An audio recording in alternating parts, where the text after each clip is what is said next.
can't feel my face. Coffee spilling all over the place.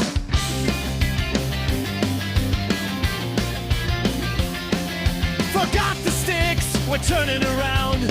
Another weekend in some hockey town. With a pucked up parents, frozen toes, big hearts, bad luck. With a pucked up parents, one more tourney, one more puck. We're broke, we're loud, we love this grind. Cause our kid just scored and we lost our mind. Greetings and welcome to Puck Up Parents. We're at season 2, episode 2. And Angela, we're 2 days away from dropping our kid off at college. How you doing? I'm doing good. A little kind of stress due to the organizing and the piles of things that are ready to go to the dorm in our dining room. But other than that, all good. I want to welcome everyone to our show and season 2 of Pucked Up Parents. We are novice first-generation hockey parents who have been hockey parents now for 13 years. Our oldest, who we're going to drop off at college later this week, will be a freshman in college. He started playing when he was in first grade. So we've learned a lot over the years, but we're still learning, and we want to share what we've learned and what we're still learning with all of you out there in a hockey parent land. Angela and I were just kind of thrust into the sport. We didn't know a damn thing about it. I have no hockey background, neither does Angela. So we kind of felt our way around YouTube, internet, books, and we felt that this podcast would be beneficial for parents like us to kind of summarize, make fun, and give our observations about the world of youth hockey. Now, as we do every episode, Angela, what's been going on in hockey? It's starting to pick up. What did we have last week? So it's back to school week, but it's also getting very close to back to hockey. Going to get into that a little bit more in a minute. But what happened last week, our friends at the Queen City Hockey Expo held their expo last weekend. So excited for that. He did. I reached out to him. I told him good luck, and it looked like it was quite successful. And Angela, we were invited next year to do a live podcast from the expo. So we may have to get a little trip up to Buffalo, Niagara Falls area and do a live from the Buffalo Hockey Expo Pucked Up Parents episode. Well, that sounds like a lot of fun. Good thing we have about 12 months to prepare for that. Exactly. What else did we have? Our younger son was playing a little bit of roller hockey, and then we are getting ready for our first experience with college hockey and talking a little bit about fundraising and how that works on the college side of things. Yeah, so our oldest is going to University of Louisville. It's not far from Cincinnati. You're looking at an hour and a half drive. Angela had the benefit of being from around that area, so we reached out to the coach and told him we were willing to help do fundraisers. So hoping that some of these bourbon companies out there in Kentucky will sponsor our Louisville team. Angela, I think there was also another thing you did this week. You did a little surgery on the old glove. So our oldest, again, he has his first practices with U of L next week, and he doesn't have equipment from Louisville yet. He has his old equipment from his senior year, and he had duct tape on his glove because he had holes in it. So he can't go into college practice with duct tape on his glove. That would look pretty pathetic. So he asked Angela to stitch it up like she's stitching up a forehead after a injury. Yeah, it very much felt like I was stitching up a wound. It was really just the seam split out of one side, so it wasn't a difficult repair job. Otherwise, the gloves are in fairly decent shape, and knowing that he's probably going to get a new pair fairly soon, I just decided to stitch it up. Hopefully it holds out for these first few practices, and then we'll get some new gloves on him soon. Yeah, we can't subject him to going to practice with silver duct tape showing on his equipment. How poor would that look?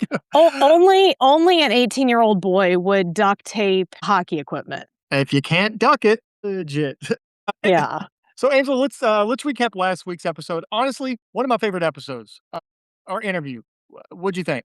It was fantastic. We got to meet Rachel Steffen, who is on the USA Women's Sled Hockey team. It was a fantastic interview. We got to really pick her brain about sled hockey, which I think is a fantastic sport. Got to talk a little bit about some of the differences between what she refers to as stand-up hockey, which I think is pretty awesome, and her sport of sled hockey. It was a fantastic interview. Got to learn so much. She's had such an amazing experience being on that team, and we can only hope that she's going to have that many more experiences as that sport grows. Obviously, if you're listening to the show, you're a youth hockey parent. I'm going to make the assumption you're probably not a youth hockey sled parent. You're probably curious, like Angela and I were, about how sled hockey works. So we unloaded a lot of questions on Rachel, and she answered them. And it was awesome. I love it. And I think there's a second part that we got to do for that.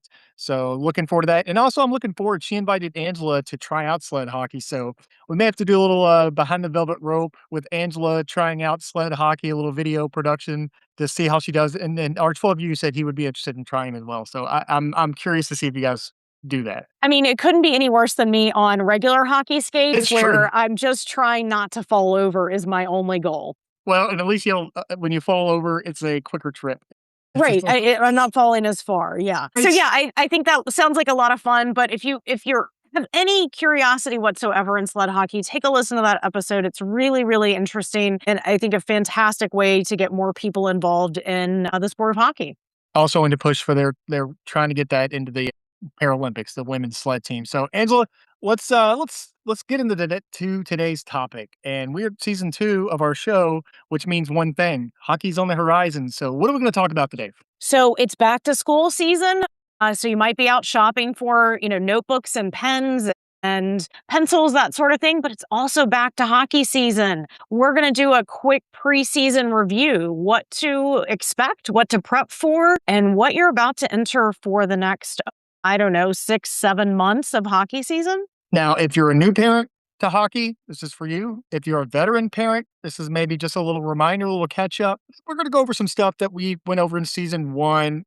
We've touched on a lot of topics. We've focused on certain aspects of youth hockey, but this is kind of Angela and I. We put this together as a kind of we're a few weeks out from the start of practices, from the first games. How are we as parents preparing for this upcoming 2026-2027 season? So, Angela, what the puck am I doing? Let's talk prepping for the season. All right. First off, we have to meet the team. Who are all of these people? Start figuring out the players, the parents, the coaches, everybody involved. You got to do your best Seinfeld when you say, "Who are these people?" Yeah, I Seinfeld. don't do Seinfeld. No. Look, a 90s reference. I went into the next decade. Season 1, I Okay. was doing all 80s references. Now I'm in the 90s. I'm slowly progressing. So, who Yeah. are the people, the parents of the team? Now, granted, you're going to know some of them. You may have met some of them through tryouts. But Angela, when I go to the rink, when I see this new team, when I see this existing team, who are the people in my neighborhood? Well, I mean, it's going to be an interesting thing because you're going to know some of the people. You're going to have a lot of new faces, no matter if you're on the same team or not. There's always some changing around. You've got some kids that have moved in, some kids that have moved out, new parents, new coaches. So putting faces with names and starting to learn who everybody is. I know we were on a team a number of years ago where we had a parent who did a little, almost a business card style with a list of all of the players and their numbers and their corresponding parents' names, which was incredibly helpful. We've talked about this in the past, and Angela and I, we're not judgmental, but those first few games, everybody's getting nicknames. Oh, there's Book Dad. There's Backwards Hat Dad. Oh, there's Screamy Dad. Oh, there's the bell mom with the bell, mom with the rattle, mom with the obnoxious voice. So we're making up names for you parents when we first meet you. Well, that's how we remember who somebody is until we start to learn their names. Obviously, learning the names is the way we need to go about it. But sometimes you're like, oh, I can't remember, that one parent's name. He always wears his hat backwards. Or, hey, that one mom that always has the gigantic purse or whatever, the defining characteristic is. I'm sure I'm the mom that you're the book dad. I'm the Book mom Dad. that's always in workout clothes and look a mess. So, that's probably what other parents are saying about us. Well, and there's one parent that you should know, and that's inevitably, it's always a parent, the team manager.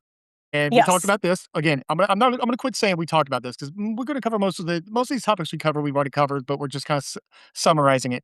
The team manager is probably, I'm going to guess, a multiple kid parent because they're scheduling their both kids to play in the same area at the same time. They're dedicated, and they probably are bugged quite a bit by the parents as much as the coach is. They're also the super organized type A parent who can plan out all of the things, get everything on the calendar, get in the right rinks, the right locations, the right times, all of those things. So whoever that parent is, that's your organizer. They're the parent that probably has their shit together, unlike you and I, who sometimes don't have our shit together. What? We totally have our shit together. You also have Yeah. and speaking of keeping your shit together, you have the other parents who are super organized when it comes to the sport. You see them; they're not on the coaching staff, but they are willing to get in that box and work the penalty box. They're keeping stats on a spreadsheet. They're helping the coach with the communication. They're helping with the practices, even though they're quote unquote not a coach. But you see them; they're really wanting to get involved, and that's great because volunteers are needed for these hockey teams. Right. And it takes a village. It takes everybody's help. You and I are not obviously going to be very helpful on the ice, but we can do other things. And that's what other parents do as well. You got to play to your strengths. The best was the dad on Sam's old team. I was a little jealous, Angela. He got so involved that he eventually graduated to being able to drive the Zamboni. I was like, That's true. "Is We that we so and do. so's dad out there driving the Zamboni? How do I get that job?"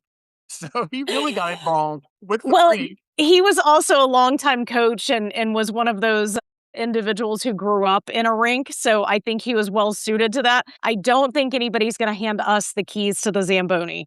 Do I gonna have a CDL for that? I mean, I've driven fire trucks, forklifts, dump trucks. What's it take to drive a Zamboni? I don't know, but I really do want to try that once. Maybe I can talk to him and just get, one lap around the rink. That's what I We're gonna want. have we're gonna have Angela Day. She's gonna learn to play sled hockey, and then she's gonna have to resurface the ice after all is said and done, so you can clean up all the divots from where you wiped out on the sled. Right. That sounds like a good plan. So with that, speaking of the dad who is the Zamboni driver, the parents with the connections, and not just connections at the rink. We talked about this.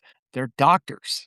Now you got somebody that can check out your kid's boo boo there. Your kid twisted his knee. The parents who work at a restaurant, maybe they can cater your little parties and your little get togethers. Angela, do we have any? Are we connection people? It doesn't seem like it. I think at this point, our connection is we've been in the hockey world in this area so long, we kind of know everybody. So I think that might be our connection.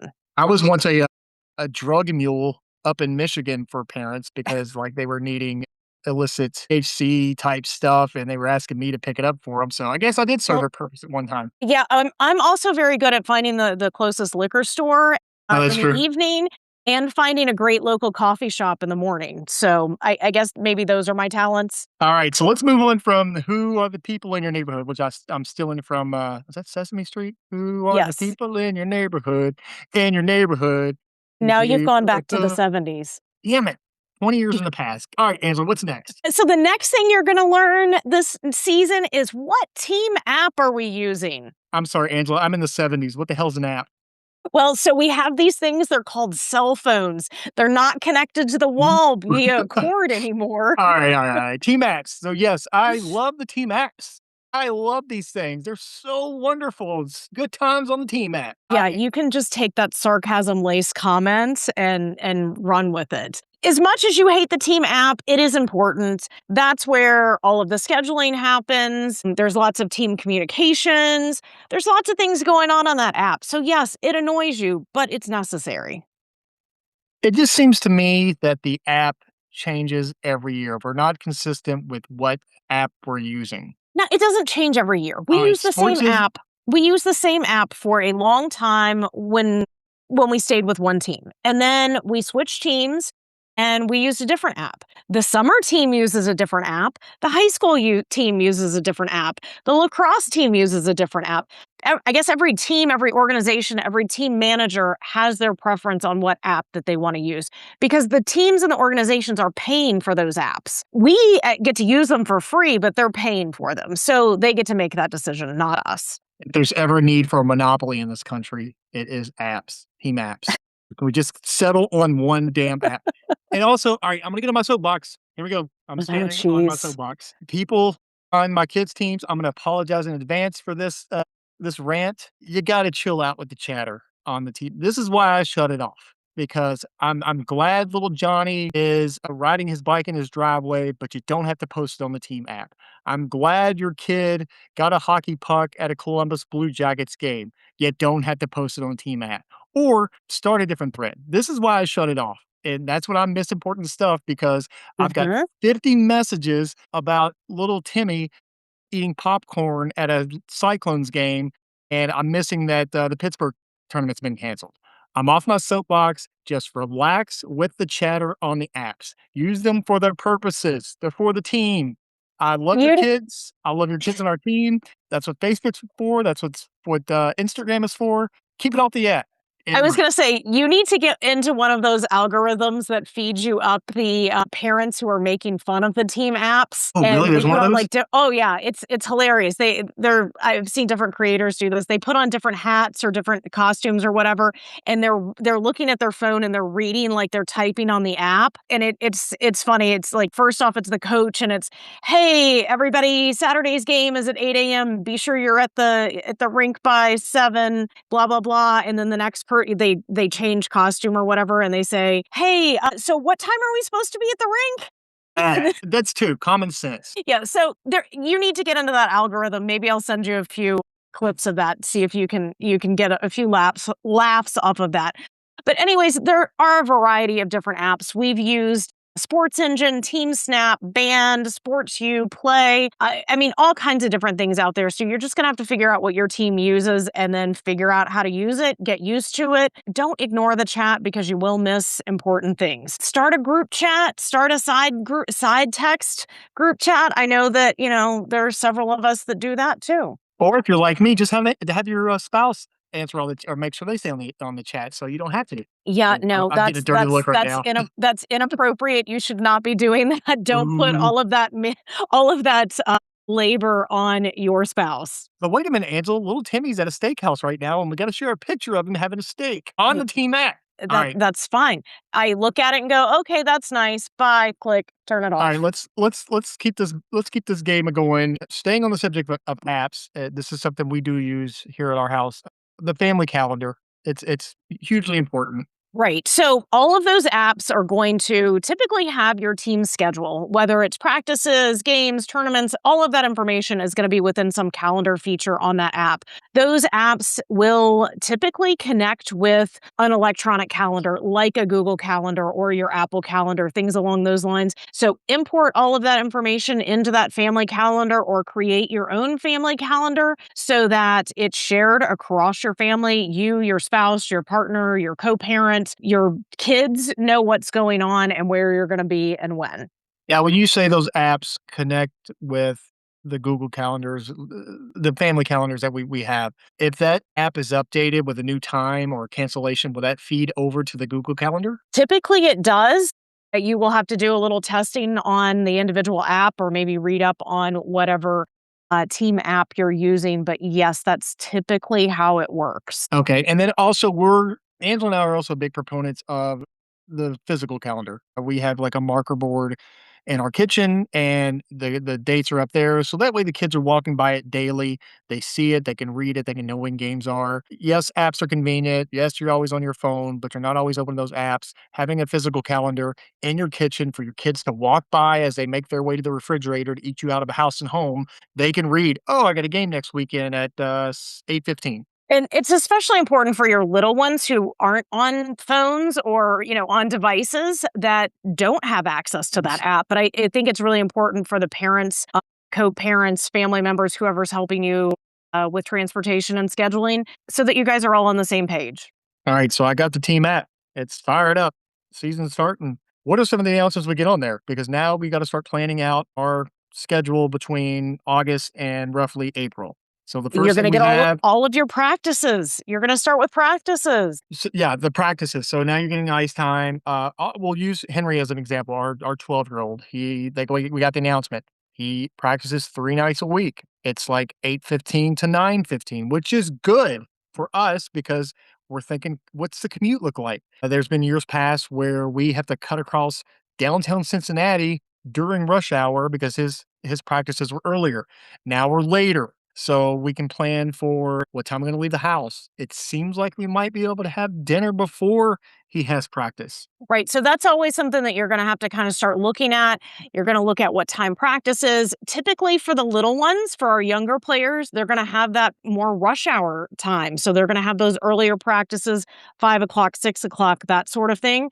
And then as they get older, those teenagers are, at least in our area where ice is limited, going to have those later night practices where they're going to start practice 8:30, 9:30, 10 o'clock at night. And ours was like, it was a double kick in the pants. I don't know if you saw this, but I'm seeing notifications that, oh man, terrific. Henry's practice is at 8 to 9:15. There's going to be no traffic.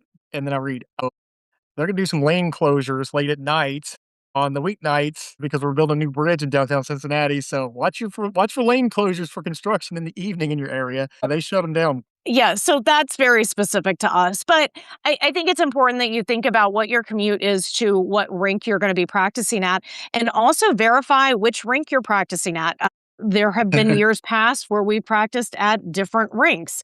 There are a couple in the area, and maybe Tuesday night we practice at rink 1, and Wednesday night or Thursday night we practice at rink 2. So make sure you are aware of where you're going and how long it's going to take to get there. Did you ever go to the wrong rink? I know I did when we split between those two that were a mile apart. Like I showed up, I'm like, where is everybody? I don't think I ever went to the wrong rink for a practice because the practices were really consistent. There were a couple of times where things got mixed up with games and we may have gone to the incorrect rink a couple of times. Great segue. Games. Now you're getting games scheduled. It's the pieces are falling into place. You're starting to see what you're going to be doing this fall and this winter on your weekends. Right. So especially for our younger players, at least in our area, the way our leagues run, most of the game days, you're going to have 2 games in a day. So you'll have a game, you'll have a little bit of a break, and then another game later that day. So it can end up being taking up most of your Saturday or most of your Sunday for those 2 games. So be aware of that. Make sure you're paying attention to what that break time is between the games. Are you going to need to get a meal in? Do you have time to run an errand? Are you just going to stay at the rink? What are you going to do? And start looking at that. When's Grandma and Aunt Edna coming to watch the game? Are they going to come to the early game, late game? So start planning those kinds of things out as well. And that's the beauty of hockey. Angel and I have experienced this. It's one game at 8 o'clock in the morning, and the next game's not until 3 in the afternoon. So you're kind of sitting around in a rink in Columbus, Ohio, trying to kill time. Go see a museum. Go eat some food. Watch the other games if you want to watch more youth hockey. That's, for some reason, youth hockey has that. In your head, you're thinking, just put one game in between our game and then we'll play the next one. They don't do that. So well, it's all about ice time and scheduling time. And you really don't want the kids to play 2 back-to-back games because they're going to be gassed. So they do need some time in between. Sometimes it's longer than others, and you just have to make do. And I know getting some errands done or doing what you need to do between games is a possibility, but also be aware that it can suck your entire day. All right, 2 games a day. But Angela, now we have a tournament. We have a tournament this weekend. We're driving up to Detroit. How many games are we playing, and what are we going to do about that? How do we play for that? Most tournaments are going to have a 3 to 4 game minimum. Some tournaments run Friday, Saturday, Sunday. Some run Saturday, Sunday, Monday. A lot of times when they do run into Monday, it's those holiday weekends like President's Day, things along those lines. But yeah, those tournaments are going to get interesting. You may have to pull your kiddo out of school. You may miss work. Things along those lines happen. That's going to be a family decision, how you manage that for playing hockey. Fridays are big for this when you're pulling the kid out of school. And Angela and I found the loophole is to claim that the trip is an educational trip and the kids get an excused absence from school. So educational trip to Indianapolis, Indiana to see, I don't know, what's Indiana famous for? Cornfields? John Cougar Mellencamp? Actually, there's a great children's museum in Indianapolis, which would be a fantastic educational opportunity. So yeah, and like you mentioned before, a lot of times, especially with tournaments, there's a lot of time between games, and you are going to have to find something to do between those times. And we have found a lot of really fantastic museums and other things to visit while we are traveling. So it's not just a farce with the school for that excused absence, but we do try to make a weekend out of it. If you're new to this sport, or your kids moving up to where they're playing tournaments that are out of town, you need to start banking vacation days early in the year at your job. Most jobs only give you a certain amount of vacation days. You don't want to blow them all in the first 8 months because you're going to need them for hockey tournaments like this. They're going to play a Friday game at 10 o'clock in the morning, 500 miles from your house. Of course, if you live in New York or Minnesota, this is not a problem. This is more of a Kentucky, Ohio, Southern region problem.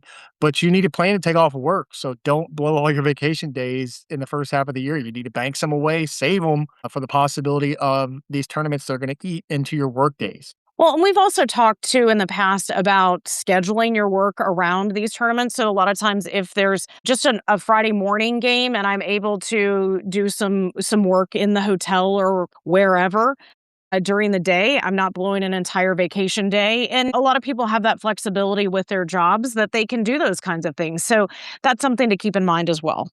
All right, so let's back up. My kid's playing hockey this year. He's played for a little bit before. There's probably some new things if your kid's moving up and moving on. What type of examples can we give to our listeners to be ready for this? Well, let's start with the younger players. So when your younger players move from that U8 or mites, as it's often called, is half ice, when they move to the U10 level, now they're playing full ice. So that's a big change. You're going from playing half ice to full ice. There's a lot of different rules. Now there are refs on the ice calling penalties. You've got offsides. You've got a lot of different things going on there. And that can be a really eventful year, we'll call it. Yeah, we've seen it. I can remember mites. There was these kids and they were studs, man, playing mite, scoring goals, cherry picking as well. And they moved to squirt and it didn't work. They couldn't get the offsides. They couldn't hustle. They were getting gas. Remind me, is the goal bigger? Mini mites, I think mites, mini mites. They use like a littler goal and then they move it up. Yeah, Or they, sometimes might choose a smaller goal.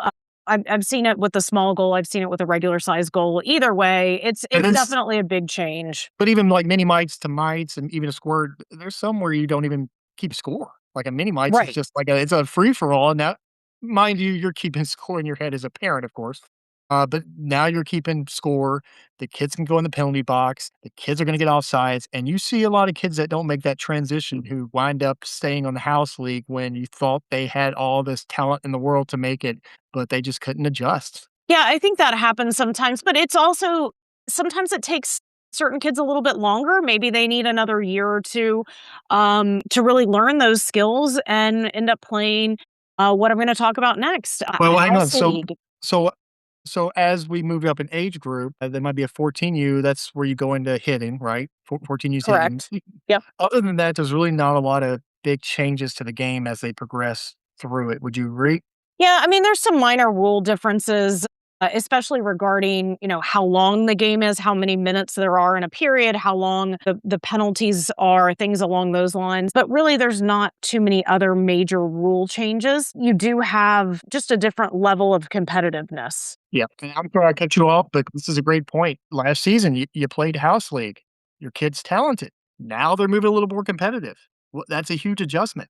Yeah, I think that's going to be one of the other big adjustments. Playing house league, playing against kids with different skill levels, and then you maybe make that transition to a travel team. You're playing against kids with a much higher skill level, and that can be a big transition too. Some kids take that transition in stride, and some struggle a little bit. And so you'll have to kind of monitor your player to see how that's going for them. We've talked a lot in the past in episode 1 about finding that middle ground of competitiveness. You don't necessarily want your player to be the best player on the team. You don't want your player to be at the other end of the bench either. So making sure that you're finding that right spot for your child. And sometimes that comes with one of these transitions. House team a little more indoor, a little more close to home. I know the Right. house team in Northern Kentucky, they pretty much travel in Kentucky, which is not very far when it comes to rinks here, but our travel leagues, they're going up north, far, far away, Pennsylvania, Ohio, Northern Ohio, even upwards of New York. So be ready for that. If your kid makes a competitive league, moves up to that travel team, good for them. If they're asked, embrace it, accept it, and just make your adjustments. Right, because and the key is there, you want your team to be playing competitive games. You don't want to play the team down the road all the time that you beat 12-0 every other week. You want to go play those competitive games. That's how the players improve. So it's important to do that. And with us being in a non-traditional hockey area, there just aren't that many teams, so we just don't have that much competition. So in order to get that competition, we do have to travel. All right, so Angela, my he's on a single A team. He's doing pretty good. Now it's time to move up to the double A or the triple A. Lots more expectations there, not just from the coaches, but also from the other parents. It's time to step up. You're getting way more competitive. That checkbook balance, checkbook, like people still have checkbooks, that bank account balance Bank account? is getting drawn down a little bit more. The credit card bills get a little higher. Just know that when you move to that double A, and we're Angela and I are in double A, we looked at triple A for the kids. And quite frankly, we didn't see much of a competitive difference there, but we did see on the bottom line of the payment that there was a huge difference. Right. And that's again, that's very specific to our geographical area and the teams and the leagues that are available here. I think there probably is a very significant difference between double A and triple A and some other hockey markets. But for here, that's something that you're going to have to look at and analyze and determine if that is a step that your player wants or can make. All right, let's shift gears for a second. Gears. You see where I'm going with this, Angela? Gears for a Yeah, second. Angela, we talked about this gear. earlier. Wow. Angela opened the OR up to do a little surgery on a glove. You got to do that off-season gear audit. Yeah. So when you open that bag up, if it's been closed up in your garage or basement all summer, Shame hold on your you. breath. Hang on. Shame on you if you didn't. If you did not, if you threw that bag in your garage or in your basement at that last game of the last season and didn't open it up until Listen, August, shame on you. even if you did open it up and have everything dry out, I will tell you from stitching up that glove yesterday, I was still gagging at the smell, and that had been out in the garage with a fan on it drying after the last time it was used. It does not matter. It is going to stink. Hold your breath. Get it out, maybe do a quick preseason clean, but also check all of the gear for damage, number one.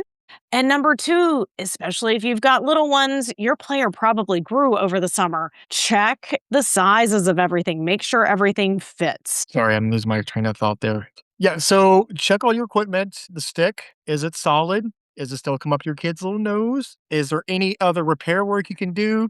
Or if to Angela's point about the kids growing out of it, that's when you can make a donation. Donate the gear. Somebody else could probably use it. And now you're buying new equipment. Hopefully you held off buying equipment earlier in the season because, like Angela said, kids grow. Buy the equipment larger than what they need it for. You got to anticipate they're going to grow in the year of hockey. So yeah, the gear audit. Yeah, definitely the gear audit. And it's really uncanny. I've found this several times with our kids that they're in, say they're in a size 1 skate last season, and then suddenly they've outgrown those skates, and we don't go to size 2, we go to like size 3.5. How do they skip? It's amazing to me how the kids like suddenly skip 2 to 3 sizes in skates at a time. I know I'm not the only parent who's had that experience. You go to take the kids to get new skates, and suddenly they've jumped 2 to 3 sizes. I find that wild, but it seems to happen a lot. So don't be surprised if that happens to you. All right, so now we're on the team. Your kid's on the team. You got to get the gear. They have required gear probably by now. Sometimes. I mean, what's that? Sometimes they have required gear. Sometimes it agree, but and by now, again, we're in August. You should already know that. You probably already sized for it. You probably already paid for it. But now they're going to hit you up and be like, "Hey, here's a T-shirt if you want for your kid, or here's the not jumpsuit. What's it called, Angela? The warm up. The warm up, a jumpsuit from the '80s again. The warm up, and of course, us as parents, especially if your kid moved on to a new team, you got to have some fresh gear. You got to look Yeah, good. you got that team swag. And they changed the logo. Whoops! All your gear from last year, it's throwback now. You got to buy the new logo. And that's happened to us a Hey, few times. you know what? I'll take a vintage logo any day. Of course you will, but still, you don't want to wear that vintage shirt every week because it says I am too cheap to buy the new logo. Well, maybe that's how I'm known by the other parents, is that there's cheap mom who won't buy the new logo, new gear with the new logo. See, Angela just gave a parent a nickname. It's cheap parent, cheap mom. Yeah, cheap Cheap mom. mom, man. Hey, I'll be cheap mom. That's fine. That logo's from But 2024. That thing's old. Yeah, yeah, 2 years, that's really old. But yeah, there's always some sort of team swag, tournament merch. There's all kinds of what we'll call surprise costs that come up through the season. So just be ready for that. All right. Any surprise costs as we turn our attention towards getting the schedule, getting the practices? You should have paid the dues. If paid on a payment plan, pay the dues. You should know what the total cost is, but there's always outside costs. Be ready for surprise cost, right, Angela? Right. I mean, and that's what I think we were just mentioning. Some of that team swag I would consider surprise costs. Hey, by the way, we're getting warm ups this year. We want all the kids to match. Here's the new logo. Hey, we're going to this tournament. They have these really cool hoodies or whatever it is. There's always something that comes up. So just kind of be on the lookout for that. But also know you don't have to have all of those things most of the time. All right, before we get to Are We There Yet, which this was a very long segment, by the way, let's summarize a day in the life of a youth hockey parent and kid on a weekday. What's it look like? We're all going to work. All your kids are going to school or they're homeschooled. And then you're off work. They get off the bus. Now you go into hockey parent mode. Angela, what are you doing? I mean, hockey parent mode is grabbing your player, feeding them, getting them changed into practice gear, driving to practice, go to have the practice, drive home from practice, feed the kid again, shower, bedtime. And oh, yeah, don't forget there's homework. Yep. And that's where the road trip comes in handy. You make them do homework. Get them off that phone in the car. Make them do their homework. Yeah, homework in the car is a big one. Sometimes homework while waiting on a sibling to practice before or after their practice. Sometimes if practice is later, you can squeeze that homework in before. What you want to avoid though is staying up really late working on homework. School is number one. Hockey's number two. Let's get to Are We There Yet? And we kind of touched on this a little bit, but the games and the tournaments as it relates to our schedule. Now, you have your home tournaments. If you're lucky, we rarely have home tournaments here because nobody wants to come to Cincinnati to play hockey. You do a lot of travel tournaments. You're adjusting your schedule because of that. We talked about conflicts, your school, work. I assume everybody else has family. I assume everybody else has friends. You plan stuff in advance. You shouldn't have done that during hockey season. Shame on you. And there's some stuff you just can't avoid. And Angela, we personally haven't experienced this, but we know families that do, the multi-sport kit. So now your kid is practicing right after school. They're playing football. They're playing fall football. I imagine their life is way more chaotic than that little summer you gave. Absolutely. I think there's a lot of variables in that. The summary that I gave is pretty standard for, one parent, a child going to practice. But there are definitely things that complicate that, including multi-sport athletes. And a lot of times football, soccer, basketball, some of the other sports will overlap at times, and that just complicates your schedule. And maybe you're managing two team apps, and you've got to get all of that onto your Google Calendar or whatever family calendar you're using. But parents who had multi-sport kids. One of our HBI episode, Leslie, was her child was a multi-sport kid. Are parents like that sitting their kids early on and saying, all right, let's pick out which one of these sports is most important? Are they making a commitment that this is number one? Football, let's say football. Football is number one. So if hockey conflicts with football, football wins. Or is it on a case-by-case basis, or do you even know? Well, I think it's going to depend on the family and on the player. I know that at least a lot of the families that I know that have had multi-sport athletes try to prioritize whichever sport is in the full swing of its season. So you use the football example. Football is essentially starting right now. They have been in full swing of practices for a month, maybe two, and they will be starting games as soon as school starts, whereas hockey is just barely getting started right now. So I think a lot of times it's taking the priority of whichever sport is in the full swing. And then it's going to be very dependent on, coaches, parents, players' preferences and, how they manage that. And I think that's another one of those things. I do want to do an episode on multi-sport athletes so we can pick the brains of parents who have done this. It's safe to say ahead of time, you should be sitting down with the coach of your hockey team and saying, hey, listen, little Billy here also plays football. They only have 12 games a season, and it's going to take priority. We see we're going to play in Cleveland in November. That's the homecoming game. Set the expectations there because it's not fair to the coach. It's not fair to the other players if your kid's missing, pivotal tournaments for the football game, and vice versa. I assume the football would be the same way if your coach is like a Bud Kilmer from Varsity Blues. Yeah, I think that situation it's communication is key. You've got to communicate with the coaches, you've got to communicate with the parents, the kids. Everybody needs to set those expectations early and have those conversations early. I think that's probably going to be a better way to handle it. Some coaches are really flexible with multi-sport athletes, And others are some are not. not. And we've It's heard those horror stories as well. And again, I think it's an entire episode on itself. absolutely because you get kids who commit to advanced teams, exclusive teams, and then wind up playing football the first couple months of the season. And a kid who didn't make the team would have loved to have that spot. So it's not fair to them. I think Angel's right. There is a multi-sport kid episode in us. I think we would have to bring Leslie on or somebody who is familiar with that. Speaking of multi things, what about multi kids? We live this. Granted, we're fine now because Sam drives two kids in the sport.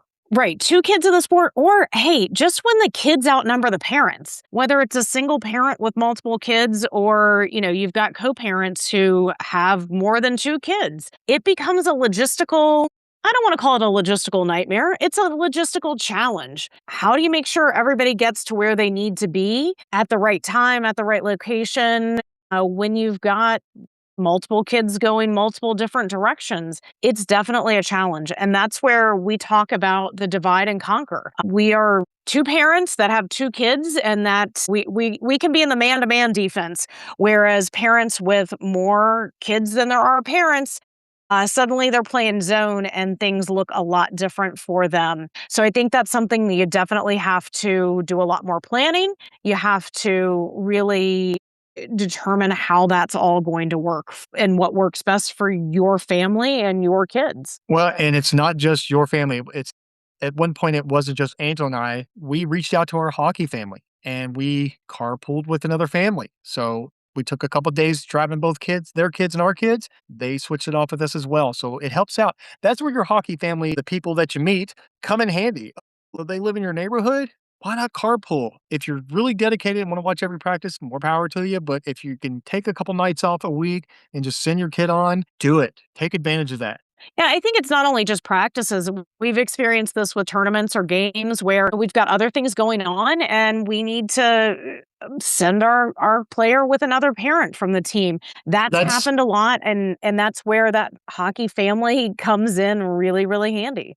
that's true. We sent Sam with Shauna to a tournament and he came home with a broken wrist. So yes, awesome, awesome stuff. Thank you, Shauna. Please don't remind her of that. She's still got some PTSD. Broken wrist. When it rains, his wrist acts up. Thanks, Shauna. No, he's fine, and it was a He's fine. minor situation, but yeah, I mean, it happens, and that's something that, it was one of those situations where we dealt with it at the time, and it happens, but it's also great to have that other family or that other set of parents that you can rely on, that you trust with your player.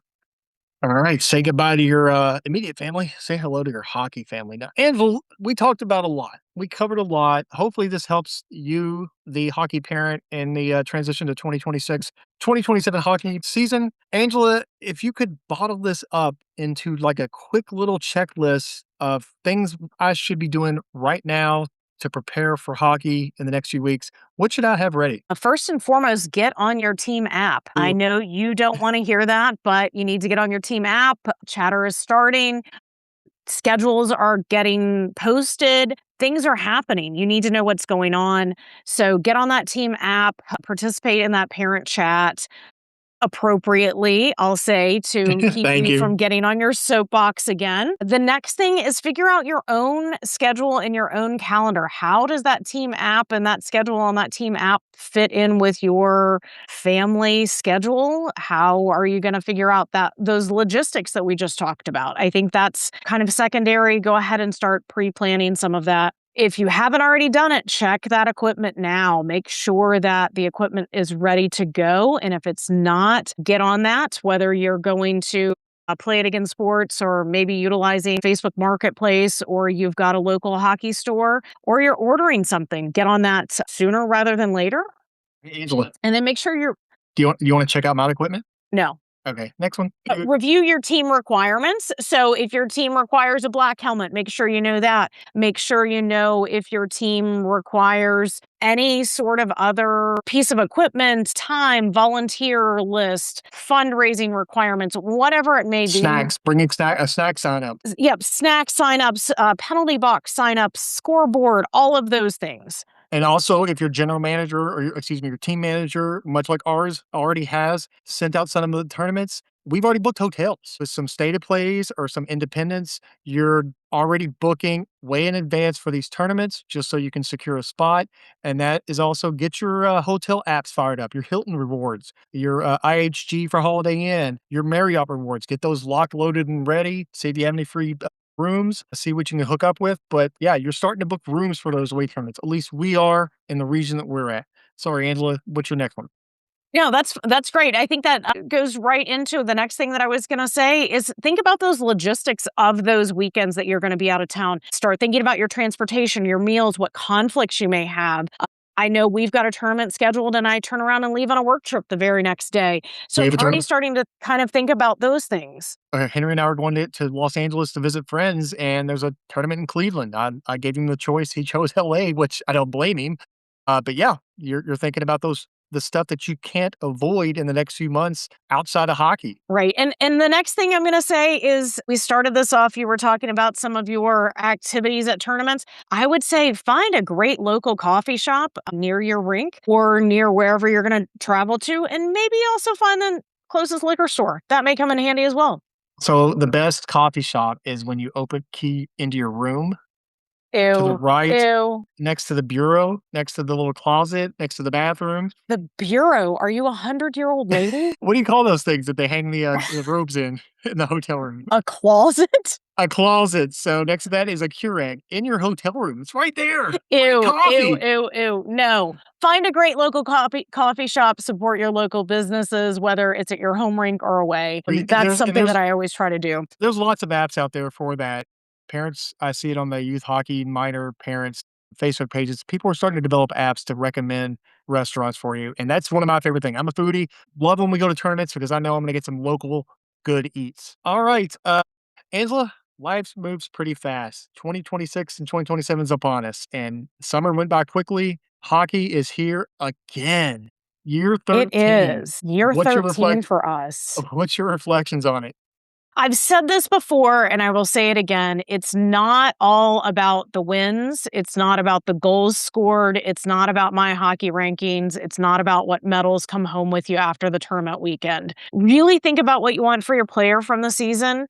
The friendships, the road trips, the food, the locker rooms, getting better at the game and having fun are the things that we look forward to the most. And with that said, it seems really long when you're in the grind, you're in the everyday of it. But April will be here before you know it, and the season will be over. And we'll be pushing to year 14 of hockey parents. It's bad enough our hockey career is now a teenager at 13. So my reflection is chaos happens. Plan as much as you can, but expect the unexpected. I'm a firefighter. We train for everything. We train for car wrecks, extrications, fires, roof fires, building fires, but every situation is different. But if you have the basis of knowledge there, if you're prepped for it, it's going to make it easier. Chaos is going to happen. Stuff's going to happen. You're going to plan for that tournament in October in Cleveland, and your kid's going to get the flu 3 days before, and you're not going. So now you're panicking. So this is going to happen, but the better prepared you are, the easier it's going to be on you. Angela, tip of the week. Get those calendars figured out now. Keep up with the changes. Figure out what app you're going to use, what app the team uses, how you're going to manage your calendar. It gets a little hairy at times. Things are constantly changing. You've got personal things going on, hockey things going on, work things going on. Keep up with the changes. It's a big job, but it's got to be done. And you're about to stroll into a rink. You're about to, whether it's a new team, old team, even if it's the old team, you probably got some new faces. Be friendly. These are the people you're going to spend most of your time with, most of your weekends with from now until April of next year. So whether you like it or whether you don't, they're your hockey family. Embrace them, have some fun with them. You're going to take vacations with them, whether you like it or not. All those vacations are at a hockey rink. So just enjoy it and enjoy the time with your kid. That's the best part. I mean, in the summer, our kids run the neighborhood. They're always out and about. We hardly see them, but hockey season brings us right back together as a family and is awesome. So, Angela, get us to our outro. Yeah, we greatly appreciate everyone listening. We're having a lot of fun with this. This started as my little pet project last year, and I think we are doing pretty well with it. We're having fun. If you have any comments or questions, send them to us. Leave them on whatever platform you're listening on. Please follow and subscribe. Share with your hockey friends. Good luck this season, everybody. Hope you have an amazing season. I hope you have some amazing practices. I hope you meet some amazing people. You see some amazing sights. Your kids do well. Your kids are safe. Please follow along with us on this journey. Listen to season 1 for some more tips on hotels, on road trips, on hockey equipment, for anything you need. If you have suggestions for topics you want us to cover outside of hockey skills and practices, because Angela and I are not experts on that by any means, more from a parent perspective, just drop us a line. We'll respond pretty quickly. Just remember, we are your tribe. Join us for the ride. Keep your stick on the ice. We're all in this together. Goodbye.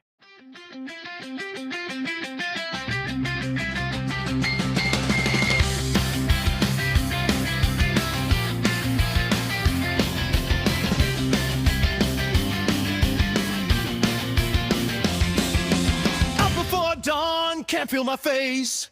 Coffee spilling all over the place.